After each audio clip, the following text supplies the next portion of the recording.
महाड सावित्री नदीतील उपसलेला वाळू रेसगा रात्रीच्या अंधारात चालतानाचा व्हिडिओ व्हायरल। महाड मंडल अधिकारी कार्यालया शेजारीच वाळू चालण्याचे बेकायदेशीर उद्योग सुरू। महाड तहसीलदार शितोले साहेबांना आता तरी कारवाईसाठी मुहूर्त सापडणार का? याबाबतचे सविस्तर वृत्त असे की महाडमध्ये पूर परिस्थिती निर्माण होऊ नये म्हणून सावित्री व काळ नदीमधून गाळ काढण्यासाठी शासनाकडून करोडो रुपये खर्च करून गाळ काढण्यासाठी परवानगी देण्यात आली होती। मात्र गाळ उपशाच्या नावाखाली संबंधित अधिकाऱ्यांना हाताशी धरून या गाळ काढण्याच्या नावाखाली बेकायदेशीर व बेधडक उद्योग सुरू असल्याचे पाहावयास मिळत आहे। या गाळ काढण्याच्या नावाखाली वाळूचा वारेमाप उपसा केला जात असून याबाबत महसूल आणि जलसंपदा विभाग जाणीवपूर्वक दुर्लक्ष करीत असल्याची चर्चा महाड शहरात रंगली आहे।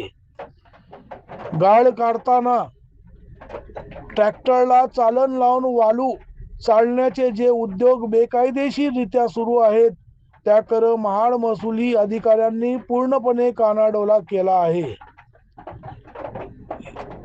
प्रशासनाकडून गाळ काढण्यासाठी 20 जून 2026 पर्यंत मुदतवाढ दिल्याने रात्रीच्या सुमारास सावित्री नदी पात्रात वाळू रेसगा उपसणाऱ्या ठेकेदारांचा सुळसुळाट वाढला आहे।